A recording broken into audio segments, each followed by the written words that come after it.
Hello and welcome to Off the Shelf Reviews. I'm coming straight out of Compton. And I'm Gary. And today we're going to review and discuss Wizards, which came out in 1977 from writer, producer, director Ralph Bakshi.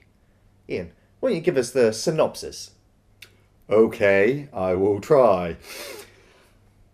In the future, the Earth has been devastated by nuclear war, and the land has been split into two. You have one land which is radioactive and is mutating humans into horrible troll-like creatures, and then you have the other land which is full of fairies and elves and dwarves. In the good land, you have Delilah, I think she's queen of the fairies, who gives birth to twins. Black Wolf, who's an evil bastard. Can I just say right now, if you name your child Black Wolf, there's a very good chance he's going to become an evil dictator. Yeah. And Avatar, the wizard of goodness. Black Wolf decides to go and live in the radioactive land and control the armies of trolls and demons and monsters, and tries to use them to overthrow his brother Avatar, who is obviously in charge of the elves and dwarves and mystical creatures on that side. Black Wolf comes across a secret weapon that he uses to rally his army to finally overthrow and destroy his brother Avatar. Avatar finds out about this secret weapon and decides to lead a small group of mystical creatures to finally destroy his brother Black Wolf. I'm pretty sure I got everything. I think so. I mean, it's a fairly simplistic story against a backdrop of what the fuck. Ralph Bakshi has become known as a legendary animator. He's right up there along with some of the best animators of all time. Some of his work includes Cool World, The Lord of the Rings animation, and of course Fritz the Cat. And Ralph Bakshi's animation style, you might notice from just those few clips, is incredibly cheap. I mean, this film came out in 1977. It had a budget of just over $1 million, and as I've said, Ralph Bakshi wrote the script, produced it, and directed it, and did all the animation. And he didn't have the budget all the time to make drafts of each scene. Yeah. So literally any pencil drawings that he made went straight to the final film. And of course, we also have this rotoscoping, it's called, where he's taken film footage and sort of animated over the top of it to give it this sort of more animated, lifelike look, where it's also saving on the budget of having to animate all these scenes, because you'll notice from the introduction of this film, a lot of it is just sort of still images. There's a lot of narration, and the camera's just sort of either panning left and right or just holding on these images, and that happens quite a lot throughout the film, where the backgrounds are kind of still. These mutant species floundered in the bad areas, radioactive lands that never allowed them to become human again, and made each birth a new disaster. A lot of people don't like the black and white background images or the rotoscoping effects. It can be a little bit jarring. But at the same time, for me, it sort of invested me and brought me into this world, because it was a post-apocalyptic nightmare. Yeah. I remember the first time I saw the rotoscope stuff was in Lord of the Rings. You know, a big fan of the Lord of the Rings animated film from when I was a kid. And you see in that film a lot of the orcs and the human characters are just men in garb, and then they've been drawn over. So when I was sat down and I was watching Wizards and I saw the same stuff happening, I was like, okay, there's a connection here. And then I found out that obviously Ralph actually directed both of them like a year apart, and I was like, wow, this is why I'm enjoying this. Like Gary said, this film is a large dose of what the fuck, but at the same time plays on your imagination. You know, if you're a fan of fantasy settings and futuristic post-apocalyptic worlds, this pretty much just thrusts the two of them together. I mean, that first opening kind of tablet saying about the brief illumination history on the war between technology and magic, that is the basis for Avatar and Black Wolf. Black Wolf wants to control technology, nuclear weapons, tanks, bombs. You know, he wants soldiers. He wants to command armies. And Avatar's just like, no, we've got to let... I think he says something like nature is the world's greatest invention. And it's like, yeah, that's a really good idea. You know, this is why we live kind of now in a world where people are fucking shit up. You know, I like the fact that Avatar is an advocate for, you know, the hippie movement. Yeah. And yet he still has technology around him. And I'm like, well, maybe it's magically controlled tech that he's using. Yeah. I don't know. Yeah. But he seems a bit like a hypocrite, if you ask me. Well, I mean, they all kind of are, aren't they? I mean, Black Wolf brings it up later on where he's kind of like, I want to rule this, but I want my son to be human. I don't want him to be a mutant. Yet I'm going to control the armies of mutants. But I want him to be human. It's just like, okay, just... You can't control these kind of things.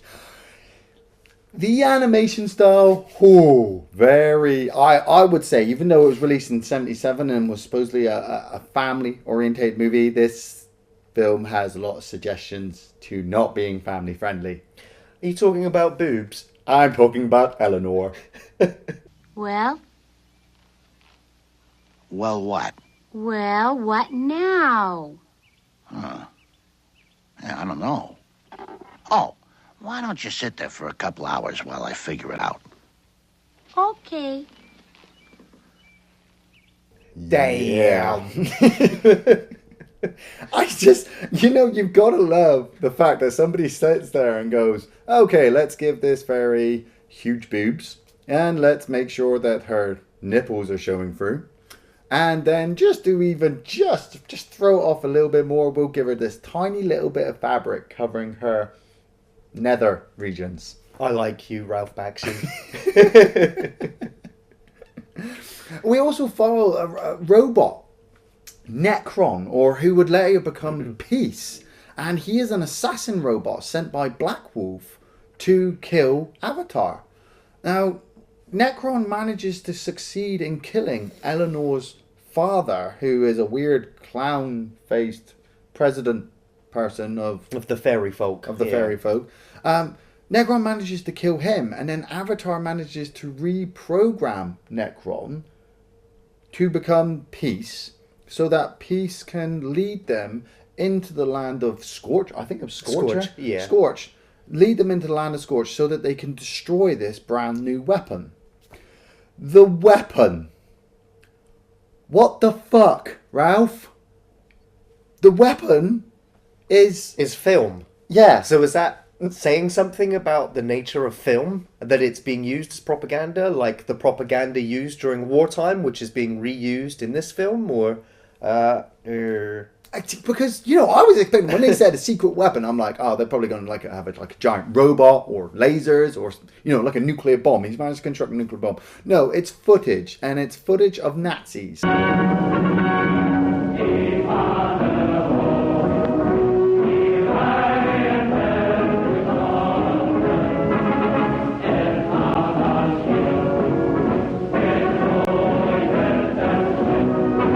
Footage of Nazis. You see Hitler, you see the soldiers, you see just footage from World War II. And it just kind of, it's a bit jarring when you see that, you know, the animated soldiers are wearing swastikas on their arm. You know, Black Wolf himself sits on a throne on top of a giant swastika. And I'm like, okay, so they tell the story that every time that the orcs and the goblins and the demons try to attack the fairy folk, they have nothing to rally behind.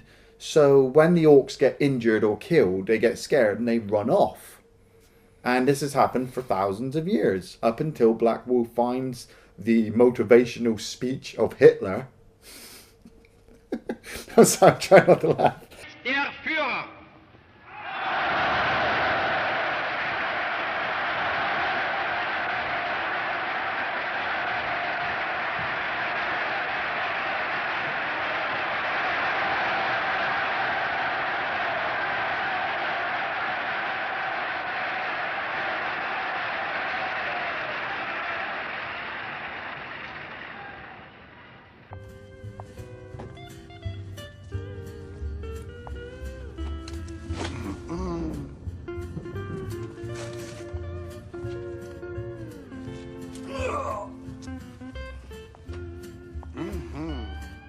You're serious.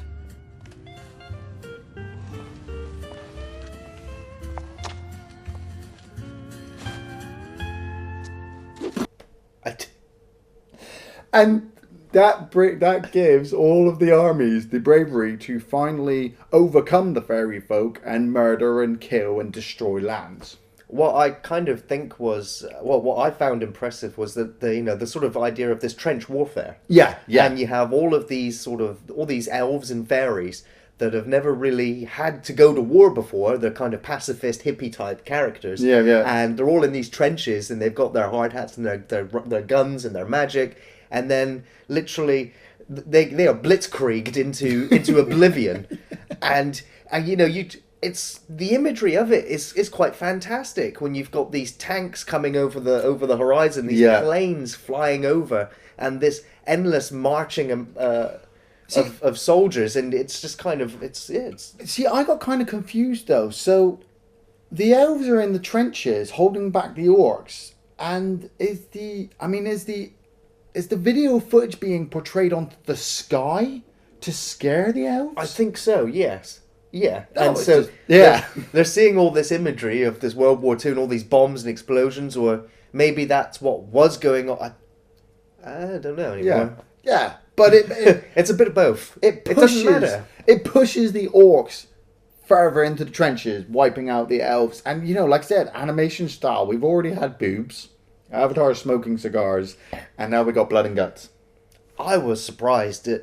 I mean, from the get-go, when you have these robots or these assassins going around in these marching armies, and they've got guns and lasers, and they're just blasting people. And They're killing kids. They're killing kids. And I was just like, how did I miss this film? My children, the only true technology is nature. All the other forms of man-made technology are perversions. The ancient dictators use technology to enslave the masses.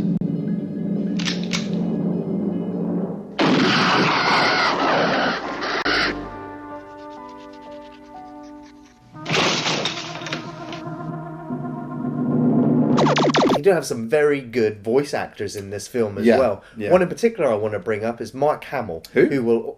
Mark Hamill. Who's he?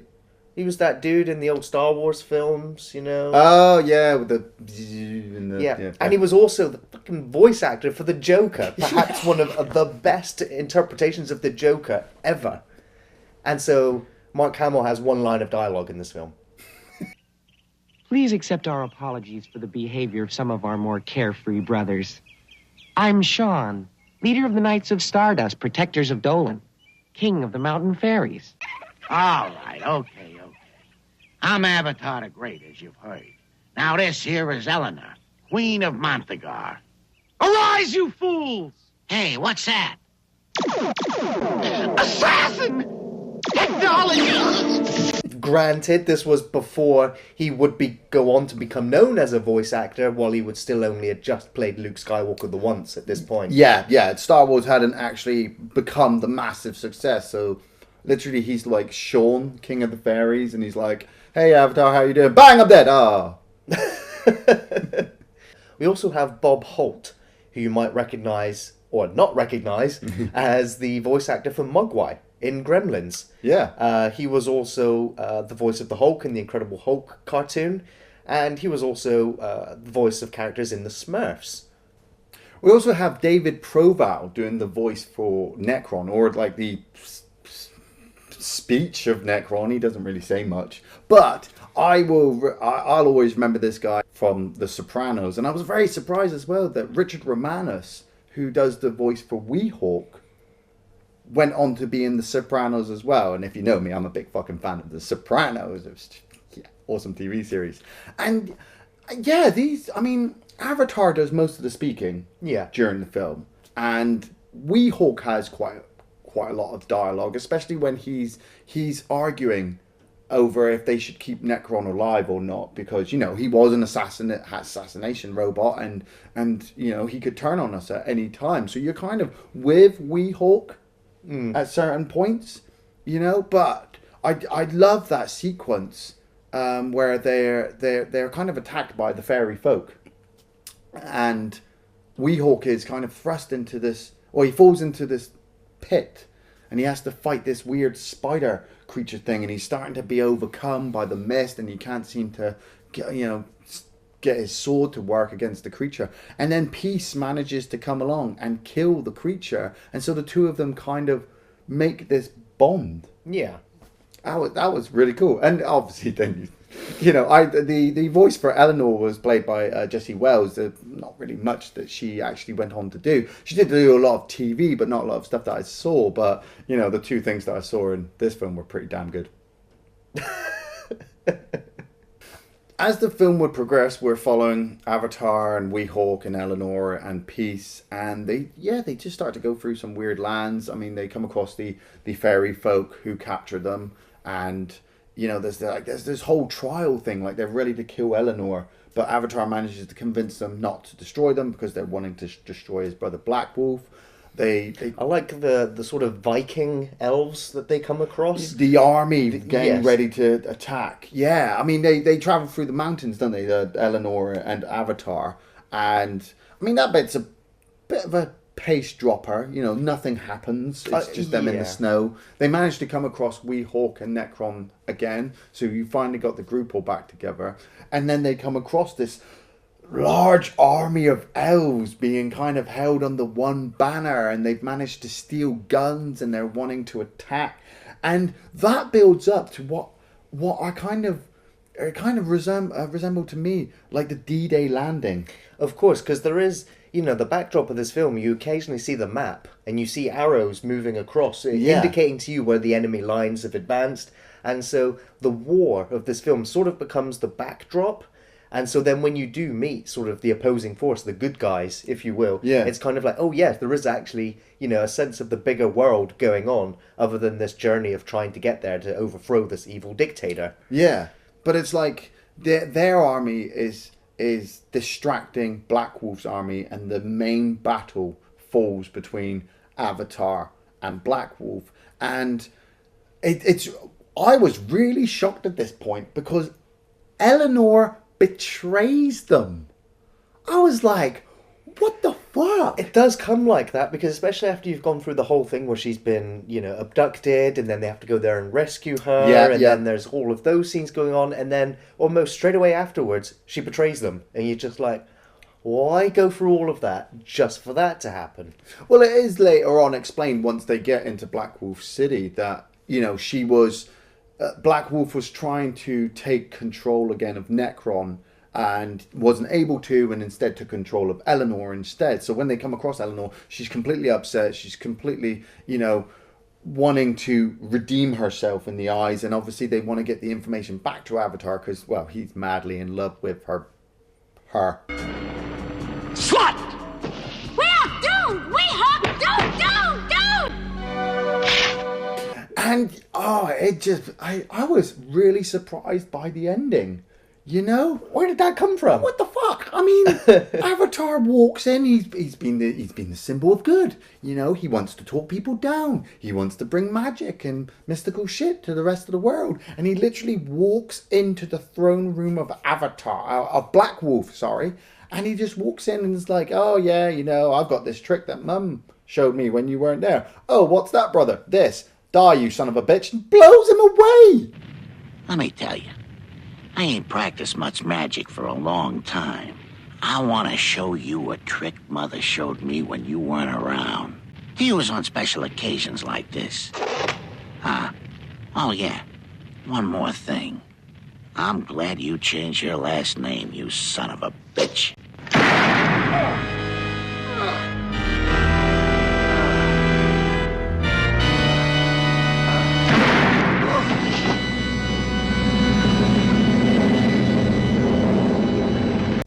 I just couldn't believe it that he just, you're expecting this epic confrontation between good and evil, technology and magic. Yeah, like Flight of Dragons. Yeah. But it just shoots him dead. It's like, what's the moral of the story here? Shoot first. Yeah. Shoot up. Well, yeah. Because it goes against all the hippie philosophies that this film sort of portrayed with these characters to this point.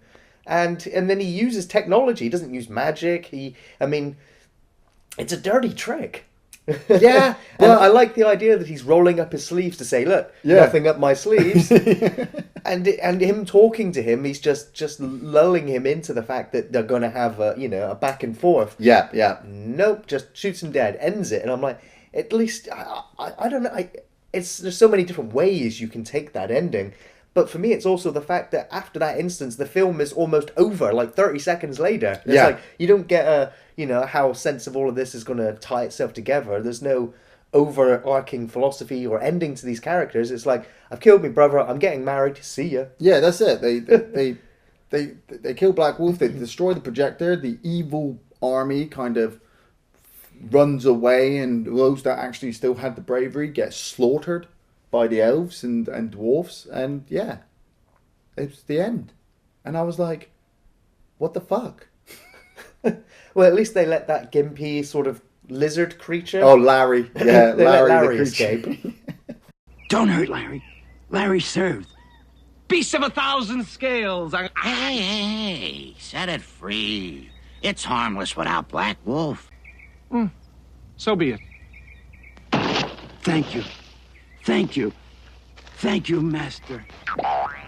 I had a cool few favorite scenes in this film. I mean, the film itself is pretty damn good. It's not as good as The Lord of the Rings, but The Lord of the Rings kind of stands out on its fucking own, really. It's the Lord of the fucking Rings, man. My first favorite scene was they've killed Fritz. Oh, you stole it! You stole it! Yeah, I did. Fritz, get up, for God's sake, get up! They've killed Fritz! They've killed Fritz! Those lousy, stinking yellow fairies! Those horrible atrocity-filled vermin! Those despicable animal warmongers! They've killed Fritz!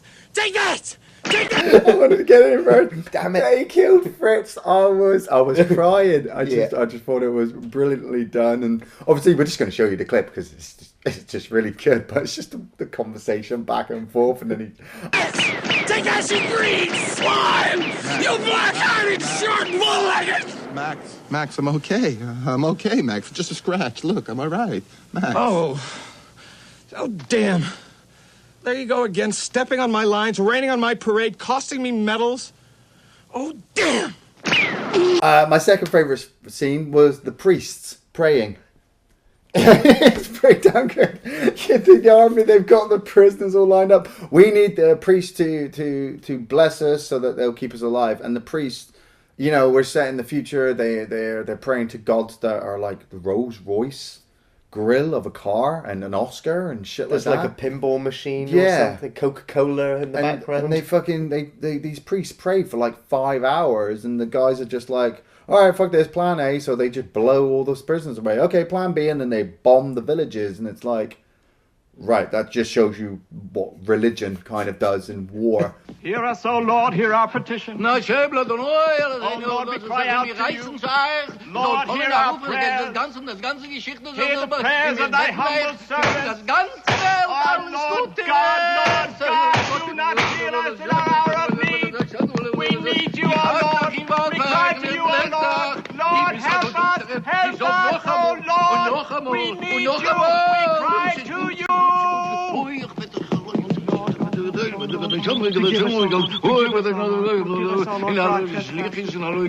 And my third favorite scene was Weehawk's badass combat towards the end in the city. He just fucking slaughters like 3 enemies. I think he kicks one in the face and the guy's face explodes. I was just like, it's hard to take in everything as it's happening. Yeah, but I was just like, damn, Weehawk, get some.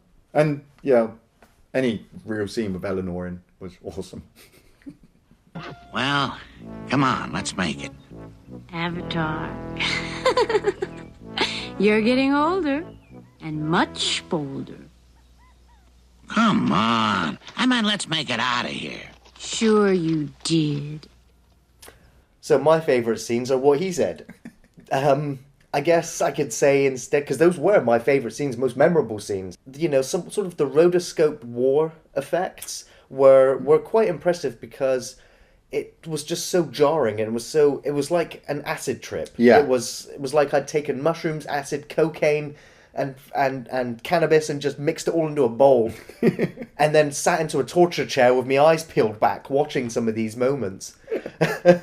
Of course, some of the film clips that were there were Zulu, Patton, El Cid, and Alexander Nevsky. And Battle of the Bulge, or just some of the war films from like the 30s and 40s that were used. There was a lot of footage with the Zulu warriors that I was just like... You could tell just with their shields. Yeah, I'm pretty sure I've seen that before, but I didn't know if it was just news footage or not. No, these were from those other films, so I guess, rotoscoping sort of gets you past copyright. We should try that. We should try that.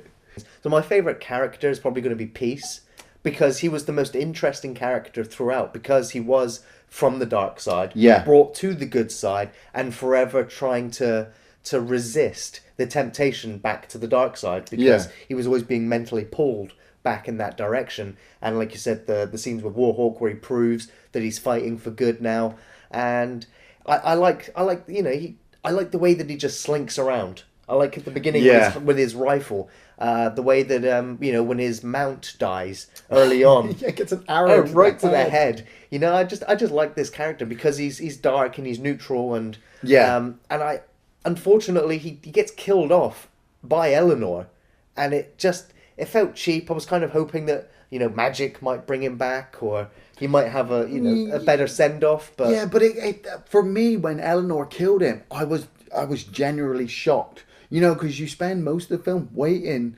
on Peace to turn on them. Yeah. But it's Eleanor, and so when the body kind of disintegrates and they're all really... Well, nobody else is really upset. I was upset for Peace, because nobody else was. That, and he looks like a prototype for Bender from Futurama.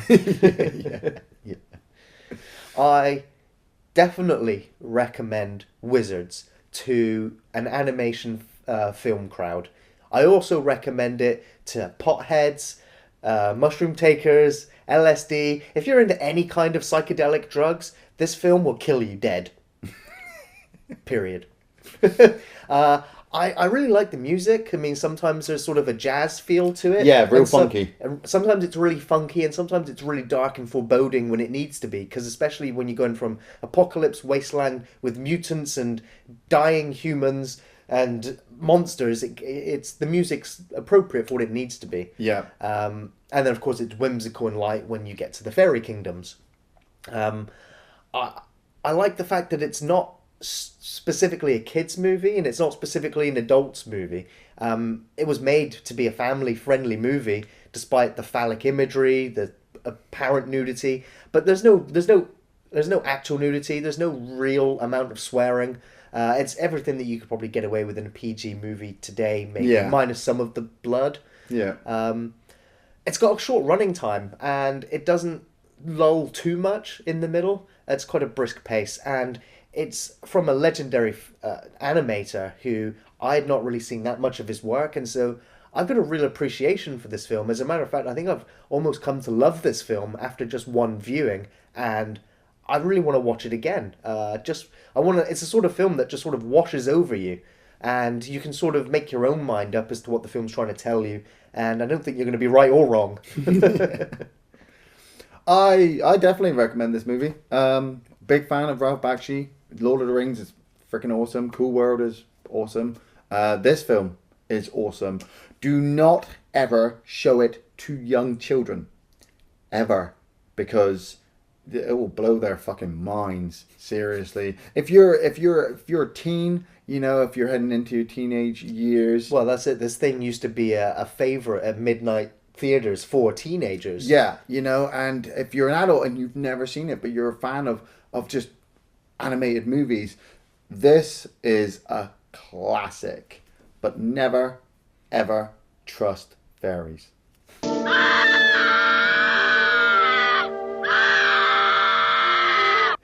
Thanks for watching Off the Shelf Reviews.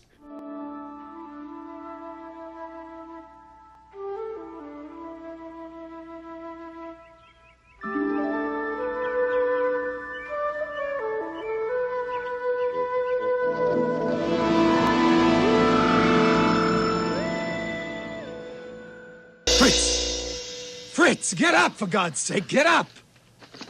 They've killed Fritz! They've killed Fritz!